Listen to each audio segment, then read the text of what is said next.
Alright, so this is the video where I promise to rant about the Beautiful Mind scene. If you haven't already watched it, you probably should. It's under the video section on the content tab if you want to understand fully what on earth it is I'm talking about. It's from a movie called A Beautiful Mind, starring Russell Crowe. Won a lot of awards, came out in the early 2000s, and it actually was a really good movie. I really enjoy the movie.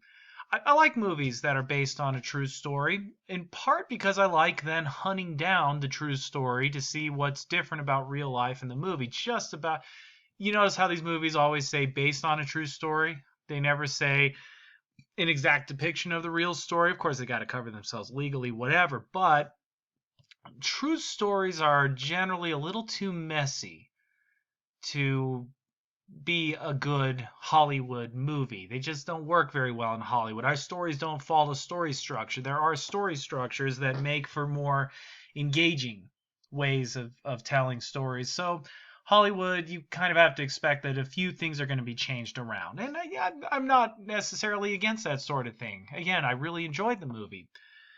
But it's also useful to know what really happened, especially when it comes to certain things where you might kind of get the wrong idea. I like to go for truth over a great story anyway. I love a great story too, but I like to know both.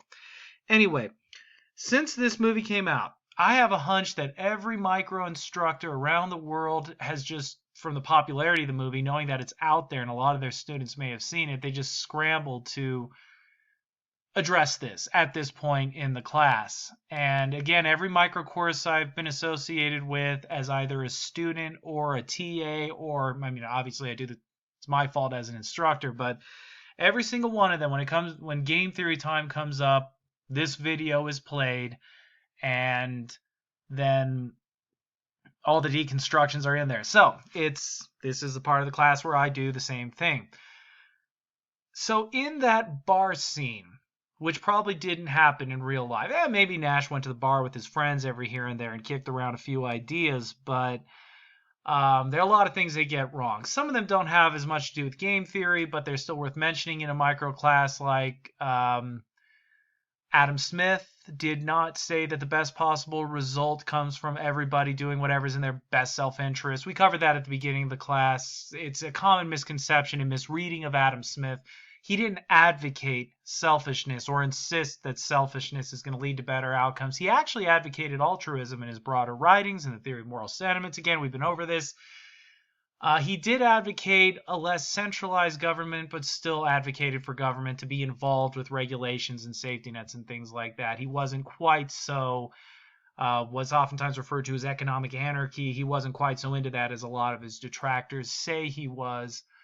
Instead, he was simply describing how a lack of altruism can still lead to better outcomes than an economic system that is a little bit more based on altruism. And it's not exactly a controversial thing in economics. So they got that wrong. Okay, but that doesn't have much to do with game theory, right? So the game theory part. This is actually the game that he set up in the bar. I think the Hollywood producers thought this was a great way to do Prisoner's Dilemma, which is what Nash apparently invented, which he didn't. But, okay, yeah, so I'll address that first. It seems to suggest that he invented the idea of Prisoner's Dilemma and invented the idea that even if the Nash equilibrium outcome is for everybody to just be selfish, the best solution is what's best for oneself and the group. What they seem to be getting at was that oligopolists really should cooperate and work together and accept maybe a lesser prize. And of course, you have to assume that a brunette is a lesser prize than a blonde. Again, we make assumptions for economic models that we don't declare as being reflective of reality.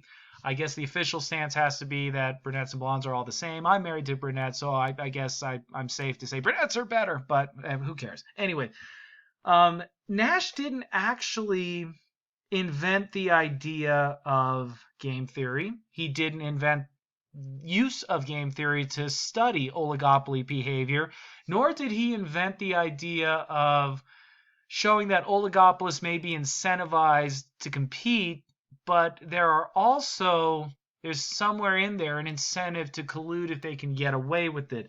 All of this was done first by Antoine Augustin Cournot, if I'm pronouncing the French correctly. Some economics instructors may just say Cournot or Cournot, Cournot. In 1838, he basically introduced us to what we already saw a few slides ago with the what we saw it in terms of price competition, but he did it in terms of competing in terms of quantity. Produce less so you can charge more.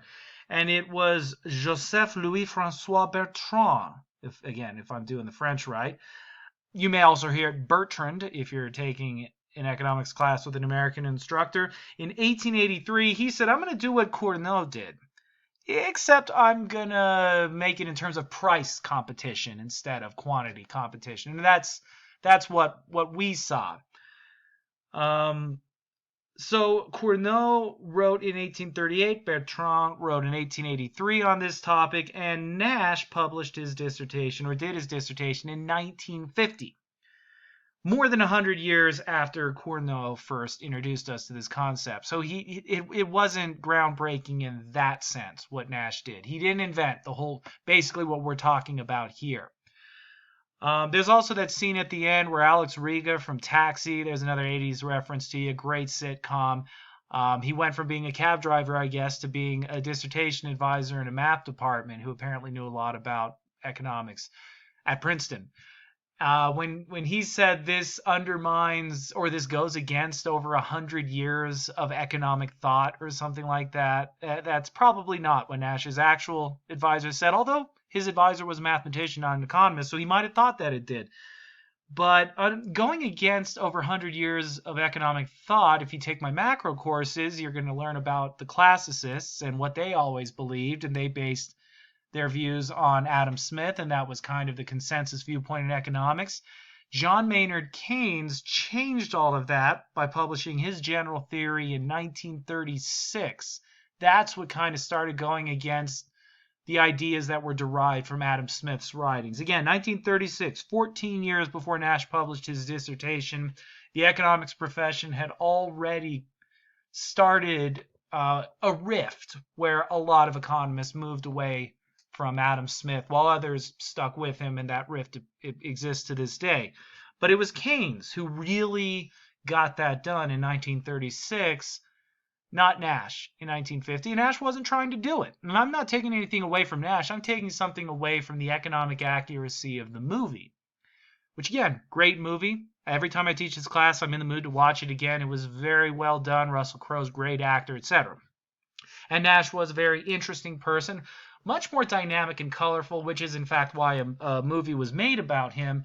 It was based on a book that was written about him by an economist who became interested in his story after Nash won his Nobel Prize in 1993, which he shared with two other economists, John Harsanyi and Reinhard Selten, who both had important contributions to game theory. Bayesian games with imperfect information was Harsanyi's contribution. Reinhard Selten had what's called the Selten's horse, where you can have signals and imperfect information and so on. Very important contributions to game theory. Nash had his. The Nobel Committee, as the story goes, according to, again, Stefan Kroll, great instructor. By the way, Stackelberg has the first mover advantage. You're going to study him in the intermediate classes. Kroll set us straight and said, it's a German name. He's a very German guy himself. That it's pronounced Stackelberg. Anyway, the story as Stefan Kroll laid out to us, again, you go to CSU, take his class. He's brilliant. Love that guy. The story was that the Nobel Committee didn't want to give the prize to Nash because they didn't like him. Again, he's a colorful guy. He was brilliant as a mathematician in a lot of respects. There are some other aspects of his life that are maybe some people might be a little judgmental about. The bottom line is the Nobel Committee didn't want to give him the prize, but they wanted to give a prize for game theory. And if you're going to give a Nobel Prize in economics for game theory, and it's 1994, I'm sorry, I think I said 1993, but in 1994, you want to give the Nobel Prize for game theory, you got to give it to Harsanyi. You got to give it to Selton. And you know what? You got to give it to Nash, too. You can't not give it to any of those guys. So they wanted Harsanyi and Selton to get it, but you can't give a Nobel Prize to someone who's dead. So they were afraid that Harsanyi and or Selton would pass away, and they were waiting too long. So in 1994, they said, screw it. Let's give them to all three. At the end of the movie, there's this big celebration as though Nash is the only guy who won, and he gave a big speech. In real life, they didn't let him give a speech because they were afraid what he was going to say. Again, this is what was told to me. I haven't looked any of it up, but interesting stories. So he didn't invent game theory. He didn't go against Adam Smith.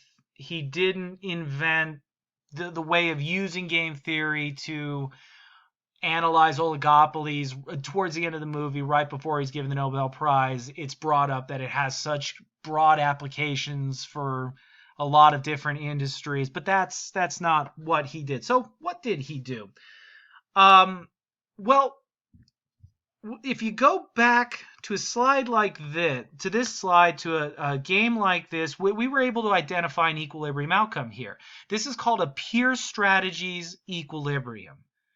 It's an equilibrium where if you're going to play the game once and you believe that the other player is going to play rationally, meaning they're going to try to get their best possible outcome, assuming that you're doing the same, you can identify this as a pure strategies equilibrium. Pure strategies just meaning you pick out the payoff and see what it is. A mixed strategies equilibrium is one where you randomize and you pick high price, low price, up, down, left, right, whatever, with some sort of probability. You might pick one 75% of the time, the other 25% of the time. In mixed strategies, every normal form game has an equilibrium. So what Nash was writing about was a game more like this. This is called matching pennies. Remember how I said game theory addresses everything? This is like in baseball. You have a pitcher and a batter. Both are really good. And there are two pitches that the pitcher selects from, fastball, curveball. If the batter knows the curveball is coming and the pitcher throws a curveball, batter's going to hit a home run. If the batter doesn't know it's coming and looks for the fastball, he's going to swing and miss. And same thing with the fastball. If he thinks the curve is coming and the fastball comes, he's going to swing and miss. If he knows the fastball is coming, he's going to hit it. So again, we're way oversimplifying, but the idea here is, say this is the pitcher's fastball and the hitter thinks it's a curveball, the hitter loses, the pitcher wins.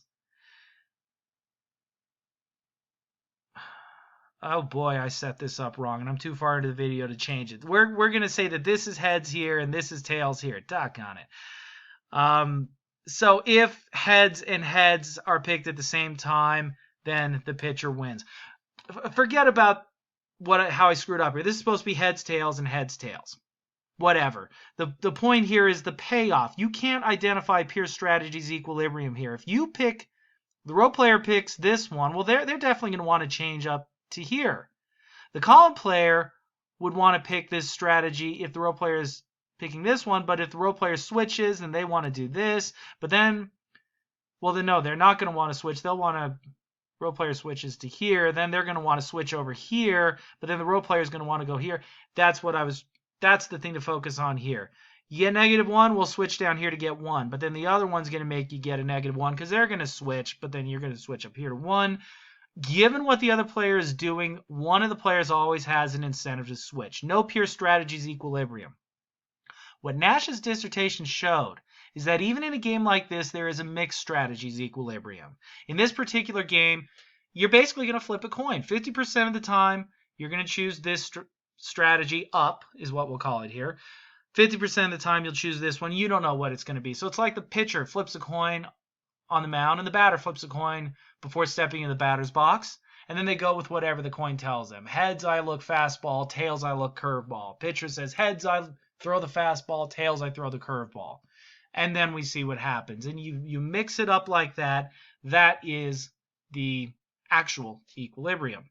So that's what Nash actually did. So one more thing to do before we're all done with Oligopoly, and that is to see how we can get this to happen, because it happens in real life. And we'll talk about that in the next